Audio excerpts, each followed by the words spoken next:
Si la Primera Guerra Mundial comenzó con una mentira, la idea de que su causa fue el asesinato del archiduque de Austria, la Revolución Mexicana no fue diferente. Se nos ha dicho que fue un levantamiento popular contra la dictadura de Porfirio Díaz, pero la realidad es mucho más compleja. Tras la caída del Imperio Hispano, comenzó una lucha global por definir qué nación lideraría el nuevo orden mundial. En este contexto, México, con su riqueza en recursos estratégicos y su posición geográfica clave, se convirtió en un territorio disputado.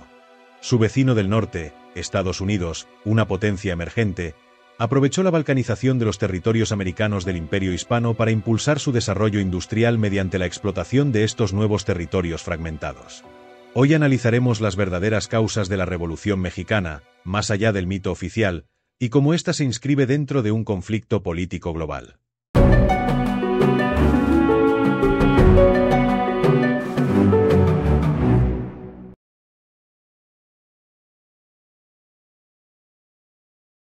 El 3 de septiembre de 1783 se firmó en París el Tratado de Paz entre Gran Bretaña y Estados Unidos, el cual establecía el río Mississippi como la frontera occidental de la joven república. Sin embargo, los padres fundadores creían que Estados Unidos tenía un destino manifiesto que cumplir: convertirse en un estado continental y expandir su territorio desde Alaska hasta el Río Grande, y desde el Océano Atlántico hasta el Pacífico. El conde de Aranda, embajador español en Francia, advirtió que el Imperio Hispano, ya en decadencia, había cometido un error geopolítico incalculable. La independencia de las colonias inglesas ha sido reconocida y esto mismo es para mí un motivo de dolor y de temor de vernos expuestos a los peligros que nos amenazan de parte de la nueva potencia que acabamos de reconocer, en un país en que no existe ninguna otra en estado de contener sus progresos. Esta República Federal ha nacido pigmea, por decirlo así, y ha tenido necesidad de apoyo y de las fuerzas de dos potencias tan poderosas como España y Francia para conseguir su independencia. ¿Cómo podremos, pues, nosotros esperar que los americanos respeten el reino de la Nueva España, cuando tengan facilidad de apoderarse de este rico y hermoso país? Los temores del conde de Aranda comenzaron a materializarse cuando Napoleón invadió la península ibérica, lo que propició la ocasión perfecta para que un grupo de hispanoamericanos descontentos trabajara con ahínco para lograr la balcanización de los virreinatos de Hispanoamérica. La élite política de Estados Unidos era consciente de que en el origen del poder de las naciones o de los pueblos, siempre se encuentra una fe fundante que constituye el cimiento sobre el cual se apoyan todos los demás factores de poder. Por ello, mientras cultivaban y resguardaban la suya, el anglicanismo calvinista, hacían lo posible por debilitar la de su nuevo estado vecino, al que pretendían arrebatar el 50% de su territorio y convertirlo en un estado vasallo.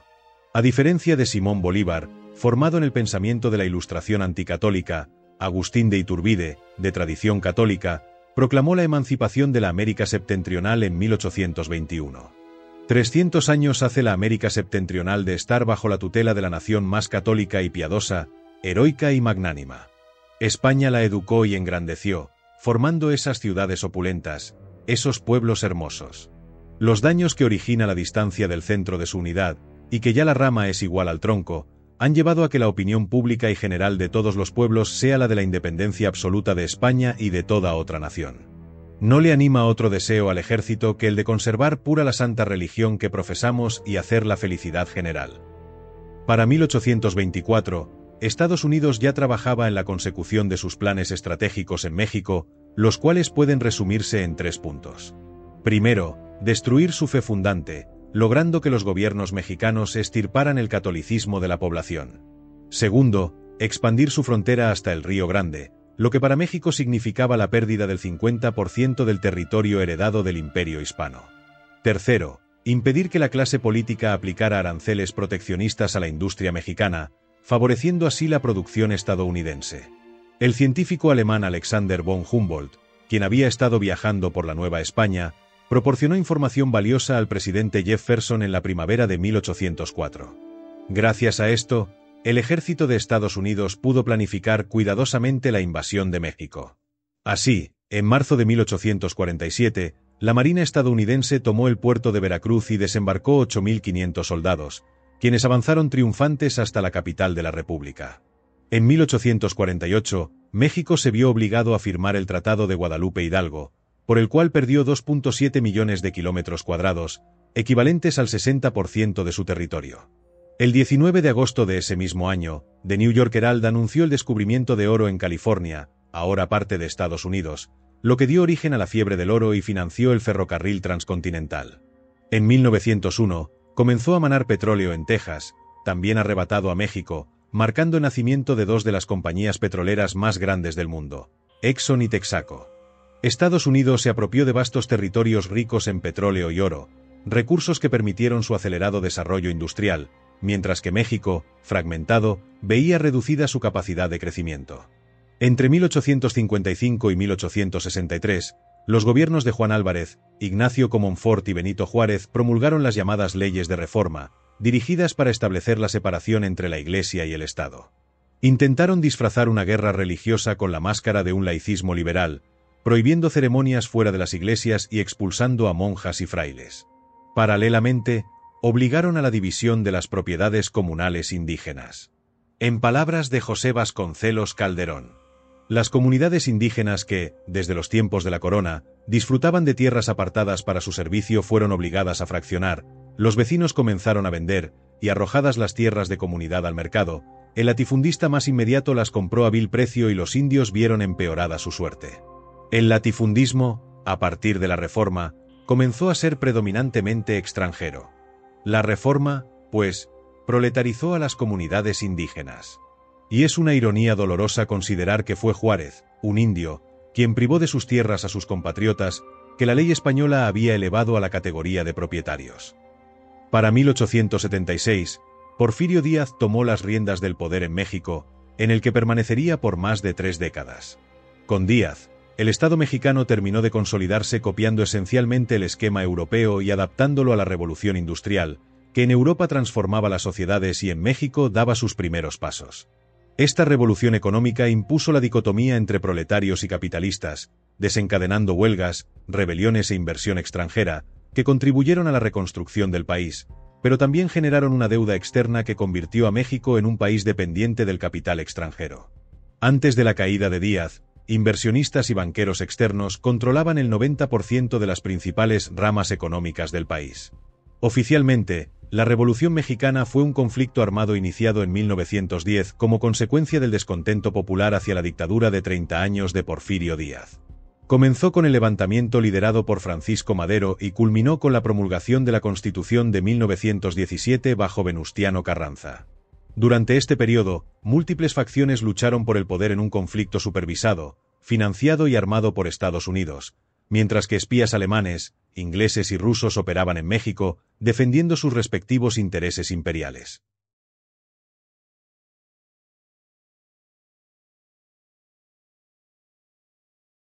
Durante el siglo XIX, comienzan a consolidarse los estados nacionales. Nacen Alemania e Italia, Bélgica termina de formarse y la Francia moderna se consolida en 1871, tras el gobierno de Napoleón III. La revolución industrial, esencial para el desarrollo de cualquier potencia con aspiraciones de dominio global, introduce una nueva dicotomía, proletariado y capitalistas. Para 1914, Europa llevaba 30 años preparándose para un conflicto que definiría qué nación se convertiría en la potencia mundial dominante. Aunque se vivía un aparente periodo de paz, el continente se encontraba en una fase de reestructuración que marcaría la transición del siglo XIX al XX. La única guerra verdaderamente global es la guerra por el liderazgo del orden mundial, cuyo inicio se remonta a 1492 con la conquista de Granada y América por los Reyes Católicos. Desde entonces, las potencias europeas han librado una serie ininterrumpida de conflictos por el dominio del mundo, alternando entre periodos de guerra y tregua. A partir de 1810, con la invasión francesa a la península ibérica, el Imperio español comenzó a desmembrarse, en gran parte debido a la inestabilidad política provocada por la ocupación napoleónica. Esta situación fue aprovechada por una serie de movimientos independentistas, muchos de ellos promovidos y financiados por potencias rivales. Durante la Revolución Mexicana, participaron actores clave como Francia, Inglaterra, Rusia, Alemania y Estados Unidos. Un elemento fundamental para comprender la era de las revoluciones que configuraron el nuevo orden mundial fue la persecución del cristianismo católico por ser el principio moral y fuerza cohesionadora del imperio hispano. En la nueva estructura social de raíz ilustrada, la religión fue sustituida por las ideologías. Ya no hay Dios pero está el Estado, ya no hay rey pero está el presidente, ya no hay santos pero hay héroes nacionales, ya no hay catecismo pero está la Constitución, ya no hay cantos religiosos, pero hay himnos nacionales, Ya no se mata por Dios, ahora se mata por la patria. Ya no se siguen cruces, ahora se siguen banderas.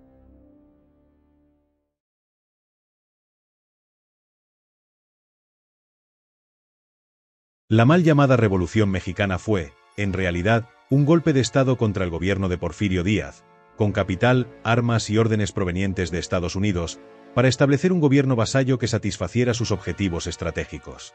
Pero, ¿por qué Washington quería deshacerse de Díaz? La respuesta está en una reunión que Díaz mantuvo con el presidente William Howard Taft.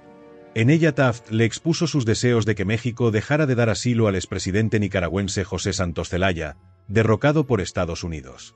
Solicitó el arrendamiento de un territorio en la bahía de Santa Magdalena para instalar una base militar con el fin de vigilar Centroamérica. Pidió que México dejara de otorgar concesiones a la empresa británica Whitman Pearson y, en su lugar, favoreciera a Rockefeller y sus compañías petroleras. Criticó la construcción de puertos en Coatzacoalcos y Salina Cruz, así como las vías férreas que conectaban ambos puntos, ya que competían con el recién inaugurado Canal de Panamá. Taft exigió que México detuviera el proyecto. Finalmente, Taft sugirió que México devaluara su moneda, pero Díaz se negó a todas sus exigencias. Como consecuencia, el golpe de Estado contra Porfirio Díaz fue organizado desde Estados Unidos tan solo un año después de su reunión con Taft. El candidato elegido para asumir la presidencia de México era Francisco I. Madero, miembro de una familia de ricos industriales mexicanos. Sus ansias de poder lo llevaron a establecer una alianza secreta con Washington. Su enlace con el gobierno estadounidense fue Sherburne Gillette Hopkins, un influyente abogado y cabildero con amplia experiencia en la desestabilización de gobiernos hispanoamericanos. Hopkins era informante de la División de Inteligencia Militar del Ejército de Estados Unidos y un experto en el financiamiento y armado de grupos rebeldes. Había estado detrás del derrocamiento de José Santos Zelaya en Nicaragua y había colocado a Estrada Cabrera en Guatemala para favorecer los intereses de la United Fruit Company. Entre sus clientes figuraban el magnate petrolero Henry Clay Pierce y el financiero Charles Ranlett Flint, fundador de IBM. Flint y Pierce querían desplazar a Whitman Pearson, el magnate británico del petróleo, consolidando así su control sobre la infraestructura energética y ferroviaria de México. Por su parte, la familia Madero necesitaba apoyo financiero y político de los niveles más altos del gobierno estadounidense. Hopkins jugó un papel clave en unir estos intereses. Mantuvo reuniones secretas con Gustavo Amadero y su padre, Francisco Madero, en el Hotel Astor de Nueva York. Recibió un anticipo de $50,000, con la promesa de un pago adicional tras el derrocamiento de Díaz. Según él mismo declaró, se comunicaba casi a diario con Gustavo Madero, organizando la revolución mediante préstamos para la compra de armas, la estructuración de la rebelión y la obtención de respaldo político en Estados Unidos. El secretario de Estado Philander Knox facilitó la logística al permitir el flujo de armamento desde El Paso a Ciudad Juárez, para abastecer a los revolucionarios. Las armas utilizadas fueron proporcionadas por Samuel Prescott Bush, ejecutivo de la industria siderúrgica tejana y patriarca de la familia Bush. Apodado el Mercader de la Muerte, Prescott Bush había participado en el tráfico de armas para múltiples conflictos en América, incluida la revolución que llevó a Panamá a independizarse de Colombia, facilitando así la construcción y control del Canal de Panamá por parte de Estados Unidos. Años más tarde, su influencia en la industria armamentística continuó, convirtiéndose en jefe de la sección de artillería, armas pequeñas y municiones del gobierno estadounidense durante la Primera Guerra Mundial. El tráfico de armas hacia México continuó incluso en tiempos recientes. En 2011, CBS News reveló un presunto caso que involucraba al expresidente George W. Bush en operaciones de suministro de armas al país. En 1910 Madero proclama el Plan de San Luis, el documento que convocaba al pueblo mexicano a levantarse en armas contra Díaz el 20 de noviembre. Sin embargo, ante la falta de respuesta al llamado de Madero, este recurrió a la contratación de mercenarios como su asesor militar el coronel sudafricano Benjamin Billion. A pesar de ser uno de los hombres más ricos de México, Madero necesitaba apoyo y lo encontró en otro poderoso empresario, Abraham González. González desempeñó un papel fundamental en la organización del movimiento al reclutar a dos figuras clave, Doroteo Arango, más conocido como Pancho Villa, y Pascual Orozco. Pascual Orozco, empresario del norte de México, era dueño de una mina de oro y, aunque no era pobre, tenía inclinaciones anarquistas y se dedicaba al contrabando de armas. Precisamente por esta actividad fue reclutado como proveedor de armamento para la causa revolucionaria. Por otro lado, Pancho Villa, en ese momento, Era un prófugo de la justicia, perseguido por 4 asesinatos, robo y abigeato. Madero se entrevistó con él y aunque no podía concederle un indulto oficial, le otorgó un perdón moral, permitiéndole sumarse al movimiento. Con Orozco y Villa, se organizó un ejército de mercenarios que el 10 de mayo de 1911 logró tomar Ciudad Juárez, un hecho decisivo en la caída del régimen de Porfirio Díaz. Durante su gobierno, Madero no cumplió con las expectativas de Estados Unidos y el embajador estadounidense Henry Lane Wilson presionó al cuerpo diplomático para que desconocieran a Madero, y así lo hicieron todos, excepto Pancho Villa y el cubano Manuel Márquez Sterling, quien le ofreció asilo en Cuba. Finalmente, Victoriano Huerta tomó el poder en contra de los deseos del embajador norteamericano. El 22 de febrero de 1913, Madero fue asesinado en Ciudad de México. Tras su muerte, la lucha por tomar el poder involucró a los principales protagonistas de la Revolución Mexicana: Venustiano Carranza, Álvaro Obregón, Plutarco Elías Calles y Emilio Portes Gil. Lejos de ser un conflicto exclusivamente interno, la Revolución Mexicana se había convertido en un tablero de ajedrez donde Estados Unidos e Inglaterra competían por el control del país y sus recursos estratégicos. El 21 de abril de 1914, una flota de 100 destructores estadounidenses sitiaron el puerto de Veracruz desde la base naval de Antón Lizardo y bloquearon el puerto de Tampico. La excusa oficial fue el incidente de Tampico, una operación de falsa bandera que encubría los verdaderos intereses de Estados Unidos: asegurar el control del petróleo mexicano ante la inminencia de la Primera Guerra Mundial. Aunque el asesinato del archiduque Francisco Fernando aún no había ocurrido, sucedería el 28 de junio de 1914, Washington ya anticipaba el conflicto global que estallaría ese mismo año. Otro hecho significativo ocupó las primeras páginas del New York Herald el 28 de junio. Un allanamiento en la oficina del cabildero Sherburne Gillette Hopkins en Washington D.C. reveló correspondencia entre su firma, el gobierno de Estados Unidos y Venustiano Carranza, líder de las fuerzas constitucionalistas en México. El escándalo fue tan impactante que compitió en los titulares con el asesinato del archiduque de Austria. Cientos de cartas entre Hopkins, Carranza, Flint y Pierce demostraban cómo intereses extranjeros estaban utilizando a los constitucionalistas de Carranza para sus propios fines. Los documentos revelaban hasta qué punto los inversores estadounidenses, encabezados por Pierce y Flint, habían estado involucrados en la Revolución Mexicana. Carranza, que ocupó la presidencia en 2 periodos, tuvo que experimentar los embates de la política exterior norteamericana. Sus desavenencias con el presidente en funciones Woodrow Wilson y su negativa a reunirse con él, las expresó en una respuesta al senador Coleman. Los americanos creen que con el mismo cebo se pueden atrapar 2 ratas. Lo mismo que hicieron con don Porfirio en la entrevista Díaz-Taft, quieren hacer hoy conmigo, pero yo no voy a caer después de lo que sucedió a don Porfirio. Usted puede decirle al senador que, si los Estados Unidos desean algo de México, pueden tratarlo por la vía diplomática y en forma seria, pues yo no arreglo nunca asuntos internacionales en forma personal ni en términos informales, porque estos 2 medios han servido a los Estados Unidos para ocultar sus compromisos. Usted debe saber que Mr. Wilson es el menos capacitado para tratar bajo palabra de honor, pues siempre dice todo lo contrario de lo que hace. Los casos de México y la última participación de los Estados Unidos en la guerra europea demuestran mi aserto. En la madrugada del 21 de mayo de 1920, mientras huía hacia Veracruz, Venustiano Carranza fue asesinado cuando su choza de refugio fue ametrallada en medio de un aguacero.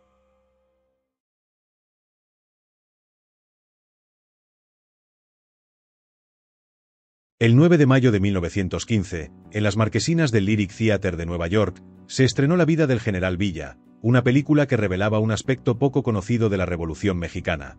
Villa había convertido el conflicto en un espectáculo cinematográfico. En enero de 1914, representantes del estudio estadounidense Mutual Film Corporation se acercaron a Villa con una oferta inusual: un contrato de exclusividad por $5.000 en oro, un tren, pertrechos de guerra y un salario de $25.000 como estrella de cine. A cambio, Villa aceptó adaptar su revolución a las necesidades del cine. Por ejemplo, los fusilamientos, que solían ocurrir antes del desayuno a las 6 de la mañana, fueron reprogramados para después de las 9 de la mañana, cuando había mejor luz para filmar, o si una escaramuza no quedaba bien en cámara, se repetía la escena. Así, en 1914, más que liderar una revolución, Pancho Villa parecía estar protagonizando una película. Además del dinero de Hollywood, Villa financió su ejército controlando la aduana más importante del norte del país. Desde allí, Regulaba el flujo de mercancías entre México y Estados Unidos, comprando armas y municiones a fabricantes como Colt's Patent Fair Arms Manufacturing Company. También adquirió uniformes, sombreros, ropa y botas a través de la Eyman Krupp Company, una casa comercial en El Paso, Texas. Villa estaba convencido de su buena relación con los estadounidenses. De hecho, la mayoría de sus dorados, su guardia de élite, eran mercenarios norteamericanos que cobraban un peso al día. La frontera estaba llena de carteles puestos por Villa llamando a los estadounidenses a unirse a la Revolución Mexicana. En la práctica, su ejército de mercenarios fue financiado con el dinero de su contrato cinematográfico. Villa creyó contar con el apoyo de Washington hasta octubre de 1915, cuando Estados Unidos reconoció a Venustiano Carranza como presidente de facto. Se sintió traicionado y, según la versión oficial, esa fue la razón por la que el 9 de marzo de 1916 atacó y saqueó la ciudad de Columbus, Nuevo México. Sin embargo, hay otra explicación: la influencia del espía alemán Felix Sommerfeld, asesor de Villa. Sommerfeld convenció a Villa para que atacara Columbus en un movimiento estratégico para Alemania, ya que un conflicto entre Estados Unidos y México evitaría que Washington interviniera en la Primera Guerra Mundial. Pero el presidente estadounidense, consciente del juego geopolítico, no declaró la guerra a México. En su lugar, envió al general John J. Pershing a capturar y eliminar a Villa, aunque la expedición fracasó. Pancho Villa fue finalmente asesinado el 20 de julio de 1923 en Parral, Chihuahua.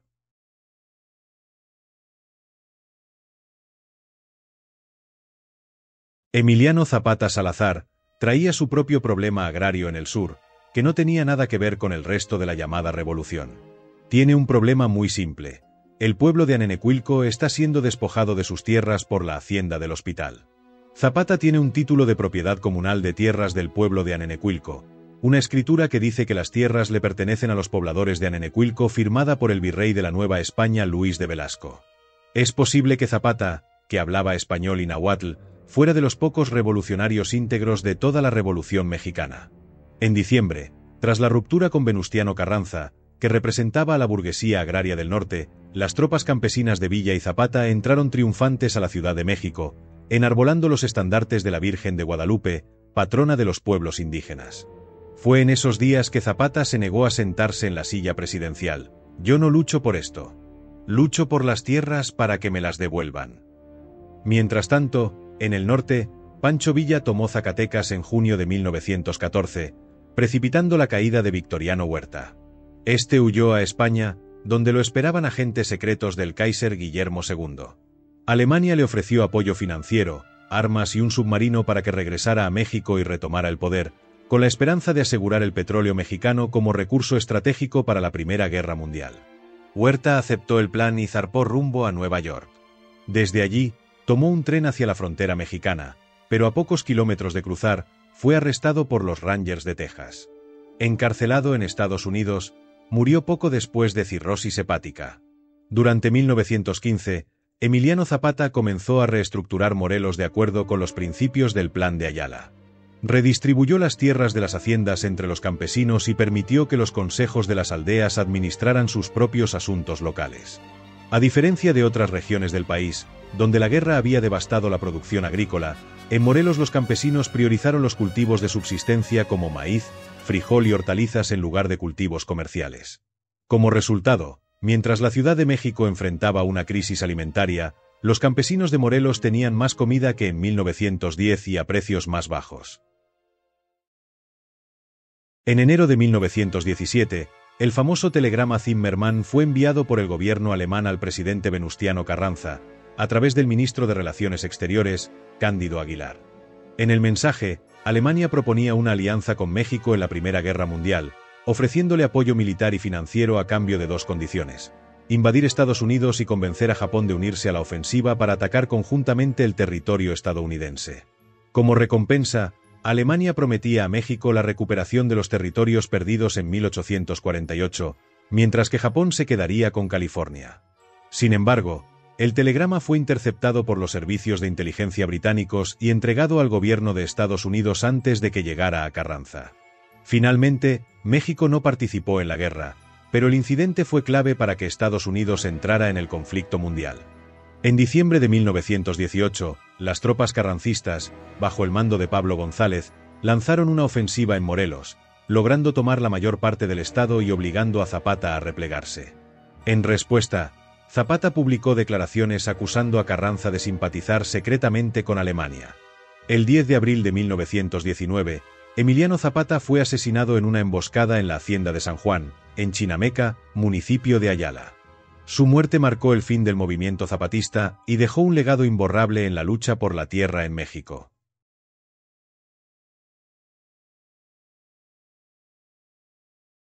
El 5 de febrero de 1917, se promulga la Constitución, un evento considerado el cierre oficial de la Revolución Mexicana. Sin embargo, ese mismo año, en octubre, ocurre un suceso aún más trascendental a nivel mundial. Los bolcheviques toman el poder en el Imperio ruso, dando inicio a la Guerra Civil Ruso-Soviética, que culminará en diciembre de 1920 con la formación de la Unión Soviética. Para Vladimir Lenin, la revolución no podía limitarse a Rusia, debía ser un movimiento mundial. Desde el nuevo gobierno soviético, se promovió la expansión del comunismo en otros países, y México, en plena guerra civil desde hacía 7 años, se convirtió en un objetivo clave. Como resultado, agentes rusos comenzaron a llegar al país. En 1919, con financiamiento soviético, se funda el Partido Comunista Mexicano, PCM. A partir de entonces, la Revolución Mexicana se convierte en un escenario aún más caótico, con los comunistas tratando de influir en distintos bandos. Esta presencia ideológica tendrá un impacto profundo en la construcción de la memoria histórica del país. Los muralistas, especialmente Diego Rivera, se afiliaron al PCM y convirtieron el arte en un medio de adoctrinamiento. Sus murales, inspirados en la lucha de clases, adaptaron el discurso marxista al contexto mexicano, transformándolo en un relato de indígenas oprimidos contra españoles conquistadores. Así, se consolidó la narrativa que, en el siglo XX, presentaría la conquista como una tragedia colonialista, algo que no era un tema central en el siglo XIX, cuando la identidad nacional se concebía como una fusión entre españoles e indígenas. Álvaro Obregón, el brazo militar de Venustiano Carranza, fue quien derrotó a Pancho Villa y aseguró el control revolucionario. Sin embargo, en 1920, traicionó a Carranza con el plan de Agua Prieta, lo derrocó y lo mandó asesinar. Con Carranza fuera del camino, Obregón asumió la presidencia sin contar con el reconocimiento de Estados Unidos. Para obtenerlo, el 13 de agosto de 1923, firmó los Tratados de Bucareli, un acuerdo en el que México se comprometía a no aplicar la Constitución a las compañías petroleras estadounidenses. Este tratado garantizó los intereses norteamericanos en el país y consolidó el poder de Obregón. Pero Obregón fue asesinado el 17 de julio, supuestamente por un caricaturista llamado José de León Toral. En 1929, se funda el Partido Nacional Revolucionario, PNR, con el objetivo de poner fin a la lucha armada y canalizar la disputa por el poder dentro de un solo partido. Este fue el antecedente directo del PRI, que gobernaría México durante gran parte del siglo XX. Uno de los presidentes más influyentes en este periodo fue Lázaro Cárdenas, quien se encargó de construir la identidad nacional basada en la narrativa revolucionaria. Su gobierno impulsó la idea de la revolución como una lucha de clases, utilizando el muralismo y la educación pública para difundir esta visión. Empleó a los exiliados de la Guerra Civil Española, republicanos y comunistas, para dar forma al sistema educativo del país. Desde la academia, promovieron una narrativa de la conquista basada en la leyenda negra antiespañola y anticatólica, lo que generó un fuerte rechazo en los sectores campesinos de Michoacán, Jalisco y Durango. Este rechazo dio lugar a un nuevo levantamiento conocido como la Segunda Cristiada, una continuación del conflicto religioso que ya había sacudido a México en la década anterior, la Guerra de los Cristeros.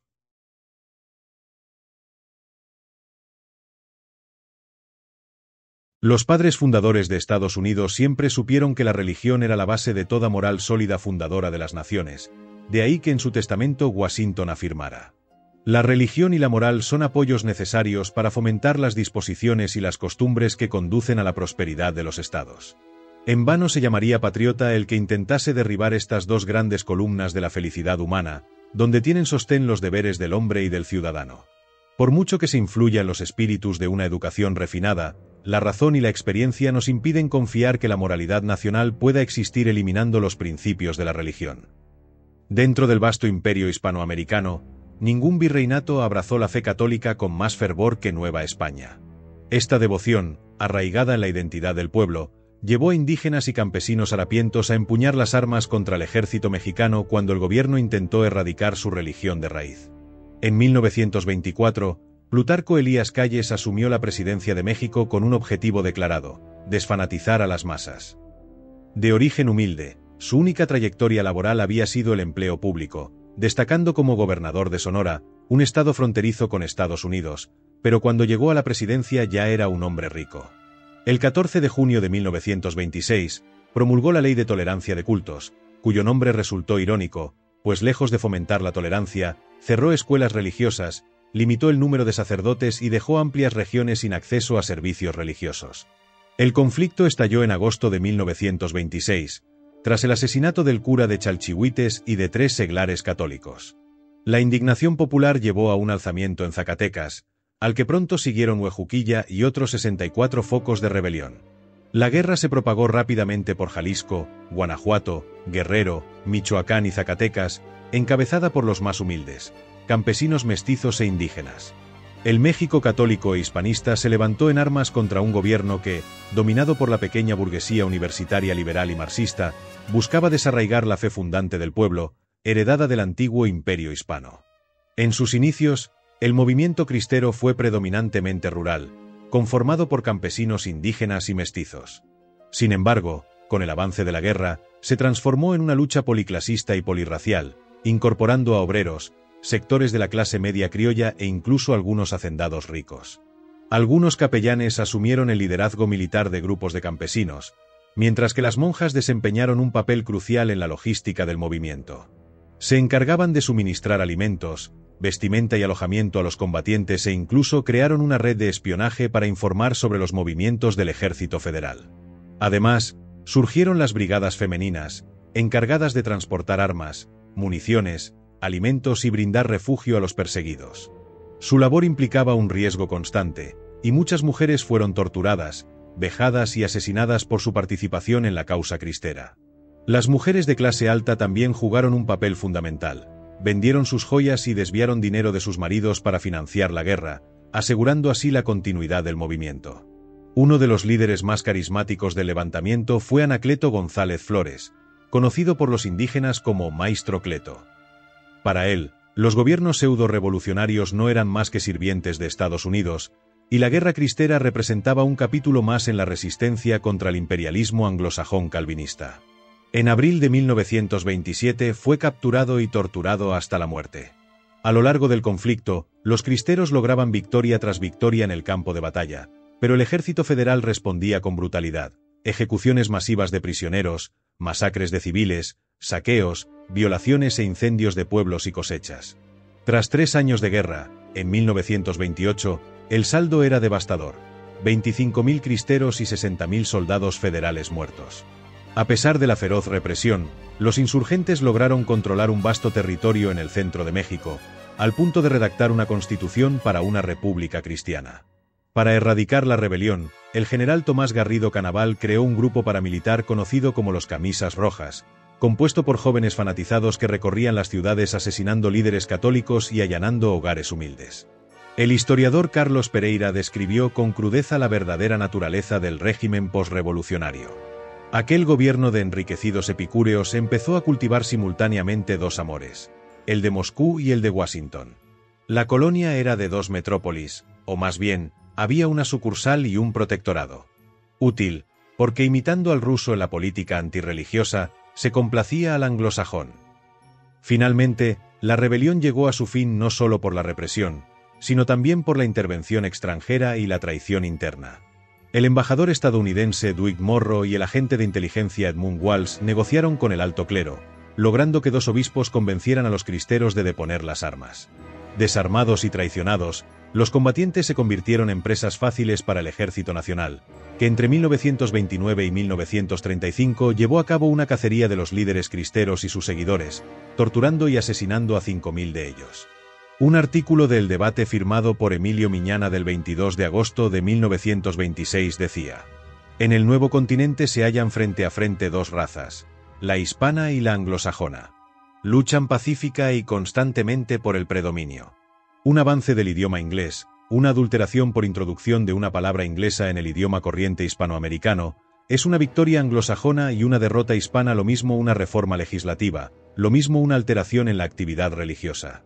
La religión es el enlace más preciado entre España y las repúblicas hispanoamericanas. Favorecer el protestantismo o perseguir al catolicismo tanto vale como ser enemigo de la tendencia hispanoamericana. Es México el país hispanoamericano más amenazado por los norteamericanos, cuya garra despedazó ya su territorio, y sin embargo, son ahí frecuentes las revoluciones que tanto facilitan las intervenciones yanquis. Persiguieron al elemento español, durante la independencia, y ahora persiguen a los católicos. Gracias por acompañarnos en este viaje por la historia. Recuerda dar un me gusta y no olvides suscribirte para apoyar este canal.